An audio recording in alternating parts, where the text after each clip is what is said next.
Hey everybody, welcome back. So, let's see, where we left off yesterday. Or rather, the day before, I don't remember. Let's pull up our notepad.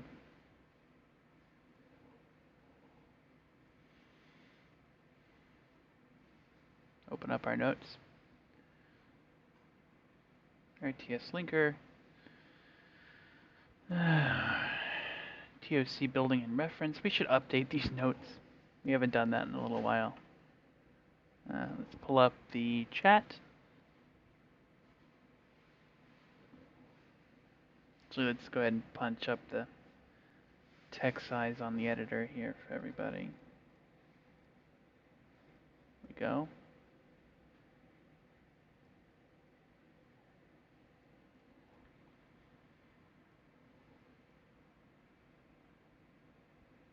Profile to transparent. Punch it free node.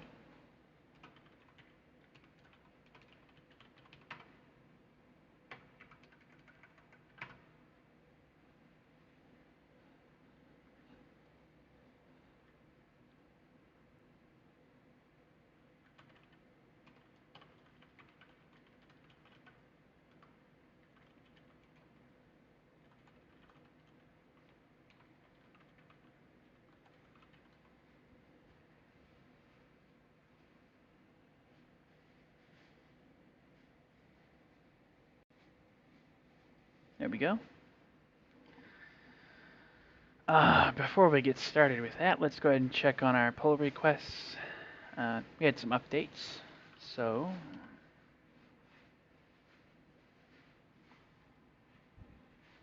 let me go over here for my password manager and pull up my credentials.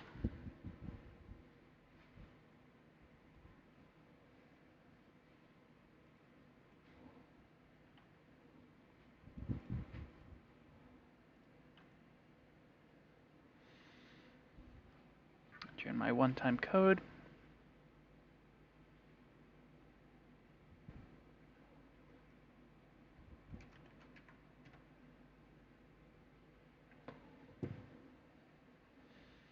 Oh, cool. Yeah, so there has been an update on our bento, which was a automated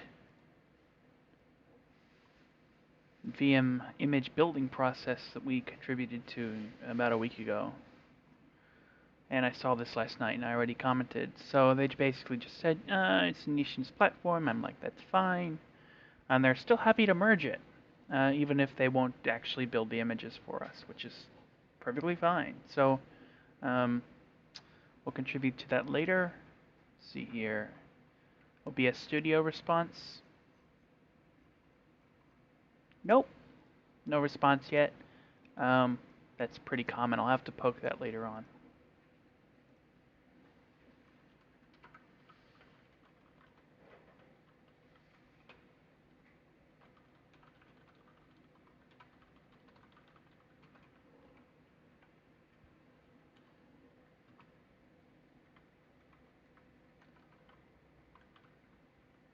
Alright. Actually, we'll push that down because we probably won't get to that until after the holidays.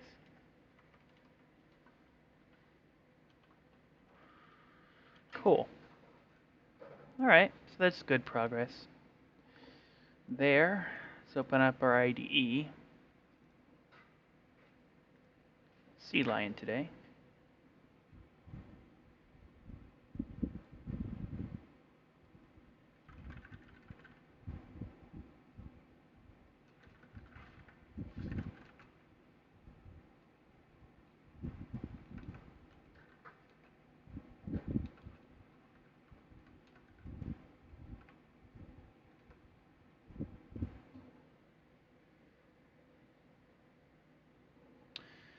Anyhow, might as well just warn people that they're on stream. So I don't think there's anything against logging channel activity.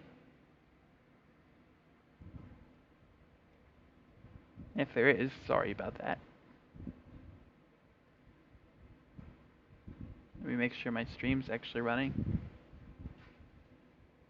Yeah, good, it's running. Cool. How's the quality? Decent. And the text is legible too. That's good.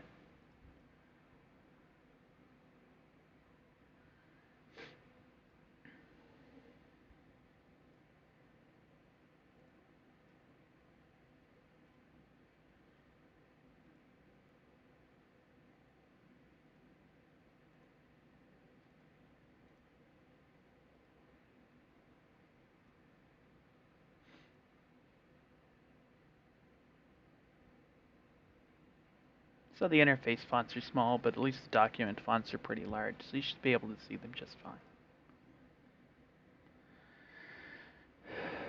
Fun bug. Is this for Adelaide? Yes, it is. Oh, Rust. Ugh. Yeah, I'll have to look into that later.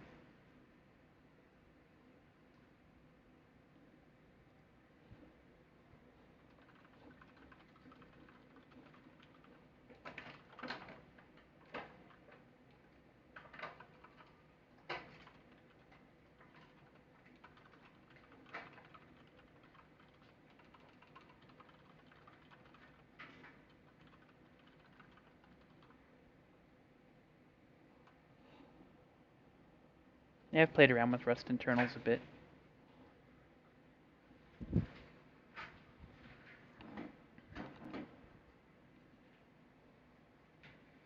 Not as much as I'd like to. It seems like a really nice language.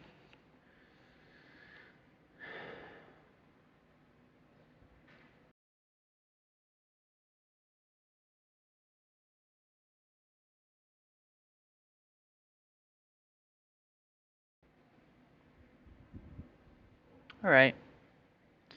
That would be great whenever you have the time. 32-bit. Yeah, it is. Absolutely. Oftentimes, things that fail quickly on 32 bits are still problems on 64 bits. You just don't see it quickly enough. Sorry, 1 second.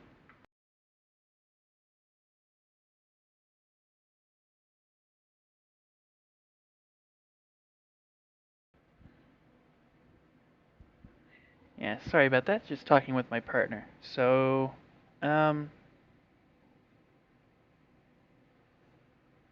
let's see.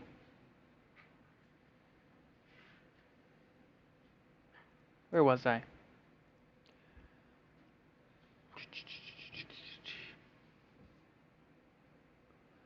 Oh, that looks cool. Switch Tech. Microsemi PCIe switch. User space code.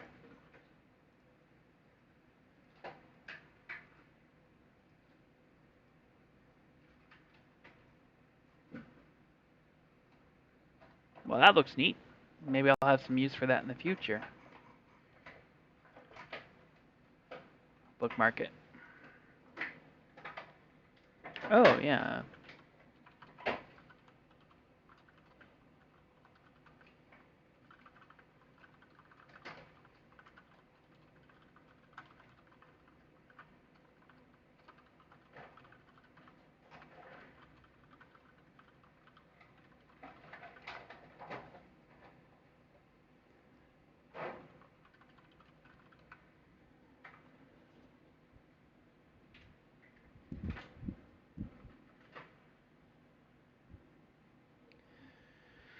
Anyway, bookmark that. Good, good. We're good there. Let's make sure that our GHC stuff still builds. I continued working on that last night. So let's see here. You'll note that I added a bunch more comments around Indian neutrality. I annotated the assembly program, which explains more about what it's doing and how it works. For example, the instruction sequence and how it affects R12. It's actually really, really clever. It's 4 instructions plus 5 to add in 64-bit values using 16-bit immediate values stored in the jump table. It's a bit of an overhead, but it's much faster than a memory fetch generally.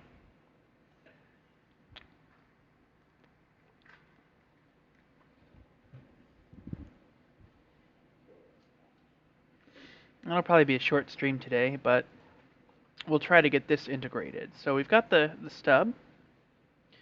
And we don't just make the stub, we need the stub target. Maybe I'll split this into specialized stub, which writes the target address in to an already set instruction stream. But unlike LLVM code, we don't do the specialization immediately after, so it should be fine. One other thing I noticed was that whenever I start up my IDE, this garbage file gets written into my home directory. Now, I didn't know what program started that, and I'm like, oh, do I have some malware? And I don't think so. I use the system audit daemon, which basically just writes down all syscalls into a log file, and then with the search, you can figure out, exactly where things came from, how they got touched, what was